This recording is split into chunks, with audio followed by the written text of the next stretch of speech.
you gotta grow your coins. Grow your coins, grow your coins. Grow your coins, grow your coins, you gotta grow your coins. Grow your coins, grow your coins. Grow your coins, you gotta grow your coins. Grow your coins, grow your coins.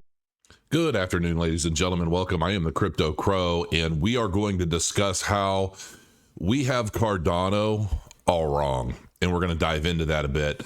Also, news on the Midnight launch and what that is, what that entails, what's going on with the Midnight. A lot of people have been coming at me. What do you think of Midnight? And I'm like, I didn't know it was already here. It was coming. But I think it's a little different than what some of you guys and gals may think. So we're going to go over that as well. First thing we're going to do is we're going to promote. This is Crow's Nest. This is my wife and I's new channel. You guys need to subscribe, show that love. We need it. Only 288 subscribers so far. Granted, we launched this channel initially with shorts from TikTok that we did. And you know, my wife's TikTok account blew up to like 600 and something thousand followers because we just did funny, silly stuff. And it was a good time, but sometimes I was annoyed. She's like, come on, we got to do a TikTok. And I'm like, what do I got to do? She'd say, well, just stand there. And so that's basically what I did. And every once in a while I got into it. We kind of had some fun. But the video content that we're putting out, this is all legit, man. Going from 5 foot, 175 pounds to 104 in a year, and won fourth place, no less, in a bikini competition. You know, a year after having our daughter. Just what my wife has accomplished is amazing. She's a phenomenal dancer. She's always been into fitness and gymnastics and just all kinds of stuff. And the video we're putting out today is a master list of all of the supplements that she takes to basically look 30 years old at 40. And so, you know, especially if you're a woman out there and you're interested in some supplement guidance, some advice on, you know, basically what is she taking, this will help you a lot. That'll come out today at 3:00. Make sure you like, subscribe, and follow if you don't mind. I'd like to get this channel to about 1,000 because we already have some people that are interested in doing interviews and things, and they're ready to do it now, but I'd like to grow the channel out a little bit more first. Now, Cardano's Midnight. Follow the Midnight Network on Twitter now and hit the bell. You guys should do that if you want to stay in touch with what's going on. Midnight, we're going to go into a bit of detail about what Midnight is, because I think there's a little bit of like people don't really know. They just hear privacy sidechain, privacy network, and that is, but it's more than that. Input Output, one of the development entities behind Cardano, the second largest proof of stake blockchain, introduces an official X account for its ZK-based privacy sidechain Midnight Network. And if you go, well, we'll look at Midnight Network for, yeah, there it is. Okay, so you can follow that, and it's all messed up. There's only 300 or 3,889 followers, and there's a direct link to the website that I'm going to go over here in a minute. You can apply for DevNet right now. So if you're interested in developing for Midnight, you can do that now. And that is a part of what I want to discuss today, because I think people, kind of like Hydra, people, including myself, I had a wrong impression of Hydra as well. I thought Hydra was going to launch and then it was just going to change the world overnight. And that's just not what we're looking at. But Hydra's growing and it's being developed on. And the thing of it is these protocols that are being built on Cardano are basically frameworks that people can build new applications on. That's what Midnight is. So at the launch of Midnight, it's not like it's going to launch and suddenly change the world, okay? And I think that's been a big misconception of Cardano and a lot of its development, is it's obviously one of the most developed, if not the most developed blockchain out there, but it's building infrastructure for everyone else in the world to build on, depending on their use case. And Midnight is really it is kind of it's a privacy sidechain, but it's not like you would think like a Monero, okay, or something like that. It's not to avert you know, regulation or laws or anything like that. It's actually in favor of it, but doing so in a safe and secure way for the data providers and the customers that are utilizing applications built on the network. And I think that people really should understand that. I think it's an extremely powerful use case that I'm absolutely excited about. But before we dive deeper into that, I want to let everybody know this is a post I recently made on Twitter you guys might be interested in or might be able to help me out with. So at 45 years old, this fragile old man is being beckoned to fight at Karate Combat in a kind of influencer event. Not sure if it's an exhibition or what yet, but nobody is sure who to pit me against. Any legit ideas? I am 7 foot tall, 275 pounds, fragile, and more of a lover than a fighter. So if you have any input, there's about 20 suggestions on there right now, including Chuck Liddell. I mean, come on, people. It's supposed to be an influencer thing, but I will admittedly say that I don't really think there's anyone in the, especially the crypto influencer space, that I should be fighting. But I'm open to ideas. I've always wanted to go up against someone like Batista or something like that. I mean, if that's an option, that could be fun. Probably not the day after, but it could be fun during. So I'm open to that. Check out that tweet. Now, Cardano's game changer Midnight Network gears up for launch. Privacy-powered ADA sidechain. Midnight Network, Cardano's newest privacy-centric sidechain, takes a total leap towards its development phase. The creation from IOG, the force behind Cardano, sets to be a milestone for data protection and blockchain platforms, on blockchain platforms. So what exactly is Midnight? So we're going to go over their website a bit here and just kind of break things down a little from their own words, just to keep it simple. Our groundbreaking new data protection blockchain will empower regulation-friendly apps that safeguard sensitive commercial and personal data. That's primarily what it's all about right there. It's safeguarding data.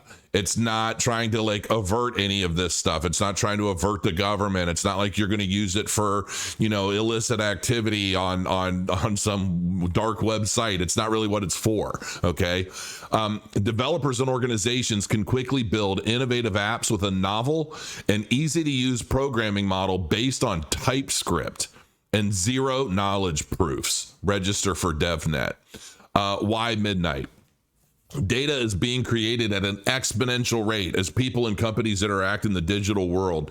Today's apps and machines have access to sensitive and confidential data which are vulnerable to leaks and hacks, as we've seen, I feel like every day in the crypto space, harming both organizations and individuals. This is so true, and I'm so sick of seeing it personally. This goes beyond rug pulls. Rug pulls are a totally different thing, but just, applications that are built, to utilize, tens or hundreds of millions of dollars or more, and then they get hacked, man. And it's like the money's gone, everybody's data's breached, and everybody's getting phished. And it's just that's some of where I agree with folks like Gary Gensler, where he's like, listen, the space is like the Wild West where anything goes, and there's a better way. Midnight keeps sensitive data in the control of the owner while respecting the need for regulatory compliance. People and businesses are free to achieve their full potential, knowing their most important assets, identity, property, and actions, are protected. This is, I'm telling you, when this starts really gaining ground, I think this is going to be absolutely groundbreaking. And I'm so glad I have a Crow node, an ADA node. We believe data protection, compliance, and transparency are essential to unleash the next evolution of the global digital economy. Let's build better apps with Midnight. And I'm super excited about this, folks. I mean, there's a multitude of reasons, especially if you look at Cardano's base in developing Cardano and utilizing the technology in places like Africa, in booming, growing economies that are. Africa has a lot of untapped resources, folks, and those resources have significant value on a global market. And when you're talking about monetizing that global market on multiple levels, from retail to government, you name it, they're intentionally building and trying to train and educate people in Ethiopia and different places. Not only that, But World Mobile Token is playing a big role in connecting the unconnected throughout Africa, and now it's going to start doing that in other countries as well, including the United States.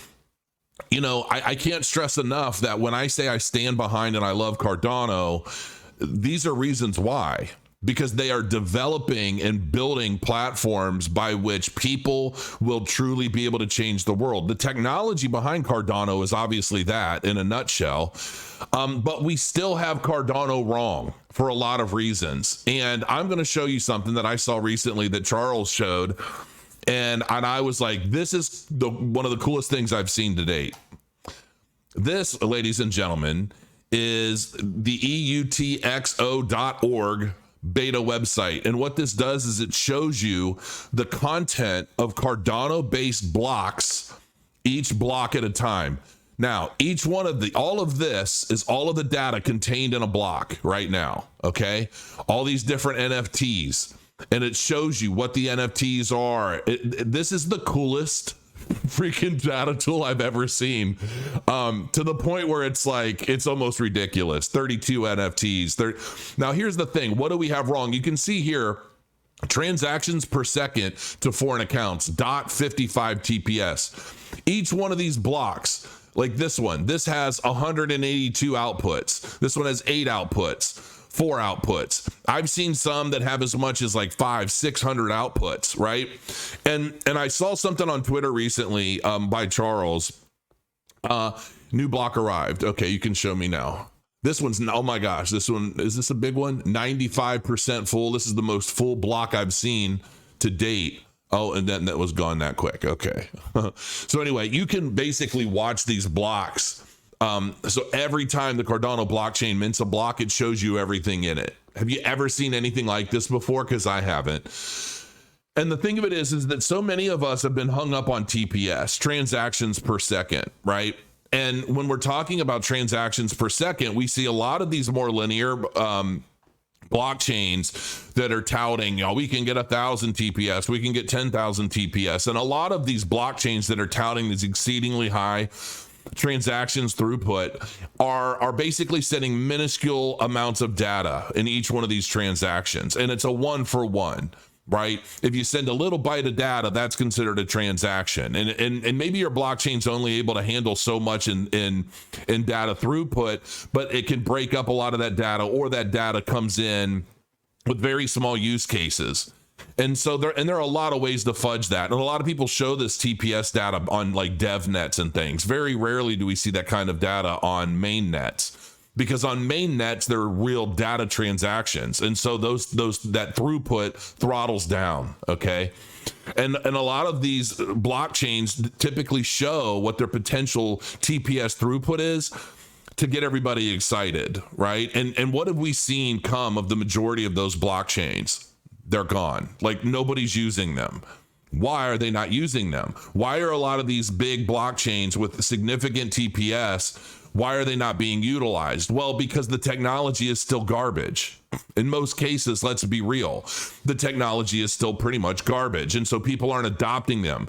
And in order to get real mass adoption from the public, you have to get mass adoption from developments, which is one of the main reasons why Cardano is set to be one of the biggest blockchains in the world, even above Ethereum at some point in the future, because it is the #1 most developed blockchain out there. Okay. And so when you see that, you know that there are just an abundance of new use cases in development, ready to launch, getting closer to launch. Many are launching. I mean, there's so much happening on Cardano, which is why I've really dedicated my channel primarily to Cardano, and I have now for years, because it's just, we've been watching it.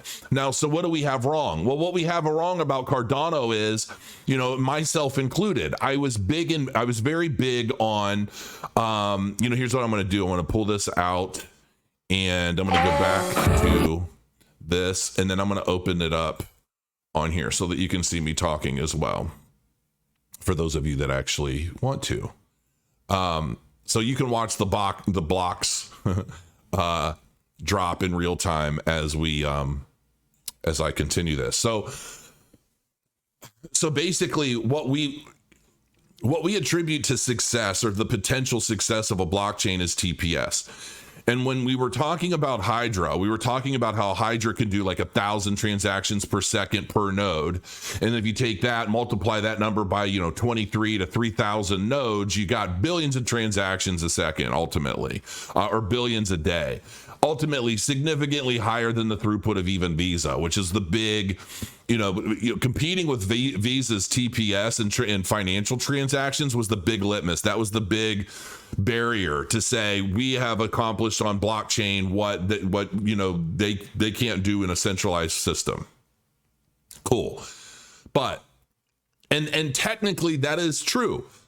Technically, Hydra is capable of that throughput. Okay. However, what many of us forget is that one transaction, okay, let's just say hypothetically we had 1,000, let's keep it simple. Let's say we had 10 transactions per second. Everything inside these blocks run around every 17 and a half seconds. So every 17 and a half seconds, we see a new block drop. Total outputs. This block right here is less than 35% full. There's 344 outputs in that block alone. Now, if we were to fill that entire thing with, as little data as possible, we can expand that as large as we want, I think, ultimately. But when we look at all of the content, all of the data that's going through these little blocks, every transaction is made up of a multitude of outputs or many transactions. So one transaction could be 600 transactions in real time based off of the data being contained within the blocks. Does that make sense? And what is so fascinating about this tool is you can watch it all in real time. I mean, we're watching the Cardano blockchain in real time. To me, this is phenomenal. I am so glad that Charles shared this on Twitter because apparently he watches this and he keeps track of what's going on sometimes. And I just think it's one of the most unbelievable tools. I've never seen anything like this. I don't even know who puts this out, honestly. But it's insane. And so when you multiply the number of total outputs within a transaction or within a block itself, and you multiply that by 1,000 transactions per second per node times the number of nodes that are out there. It's not a matter of what can Cardano do. It's a matter of how long will it take us to get there in terms of the scalability of the blockchain, because they can change the parameters and increase the data size, right? And they can do that pretty much at will. So this can grow over time. It's not necessary for the blockchain to be 1,000 transactions per second right now. We don't have the throughput demand just yet. We'll get there. Absolutely, we'll get there. I don't know how long it'll take, but the idea is that while we're comparing apples to oranges when it comes to Cardano and everything else out there, that's basically the point. Cardano, as Charles said, this is not a TPS focused blockchain. This is about data. This is about actual use. The TPS number doesn't mean very much in the grand scheme of things. What matters is how much data can make up a block in every 17 and a half seconds that these blocks are produced. And it's not about TPS. We've all had it wrong this entire time. And when you break the numbers down based on the number of outputs per block divided by the number of seconds within each block, blocks minting, so forth and so on, and you extrapolate that out, there is no fucking blockchain on the internet that is going to touch Cardano, period. Hands down. I don't give a shit what anybody says. That's all there is to it. The Church of Cardano has concluded for the day. I mean, there's no way to challenge this. And like Charles has said multiple times, look at this. Intra-wallet transfers, 703. Total outputs, 786. We're at 79% just for that one block. Look at that. Look at all of this. This is all in one freaking block, folks. It's mind-blowing. It's absolutely mind-blowing. And just this tool alone has helped put things into perspective for me. So, listen, I get that there are still a lot of people out there that just do not want to see Cardano succeed because they've got big bags of some other shitcoin they bought in 2017. whatever. Okay. The reality is that the adoption for Cardano is growing by leaps and bounds. The development is showing it. The GitHub commits are showing it. Everything that's happening around the Cardano ecosystem is getting started. It's already booming, and it's already blowing past a lot of the stuff that's out there. But we're talking about at a time when they're launching new tools, new frameworks, new methodology, new methods for basically being able to develop anything you want on Cardano. And people say, oh, but Haskell. It's not about Haskell. It's about Plutus. It's about Marlowe's Playground. It's about utilizing the tools that have been built to ensure that you are able to successfully achieve what you're trying to achieve on the Cardano blockchain or its side chains and so forth. It is empowering. I wish to God I were a developer. I wish I had the patience. I'm trying. I want to learn Python. For me to sit down and try to, it's kind of like watching my wife learn Spanish before we moved to Puerto Rico. She taught herself Spanish in 4 months. Absolutely blows my mind. And like, she's done so many different things, and she's been able to be so committed to that she can, I feel like maybe she's not fluent, but to me, she sounds fluent. She's had full-blown conversations with people and what could have been considered like emergency times, when we were in Puerto Rico, trying to ship a car, trying to do things. You get somebody who doesn't speak any English whatsoever, and then all of a sudden my wife is like, rah, rah, rah, wrapping it all off like she's lived there her whole life.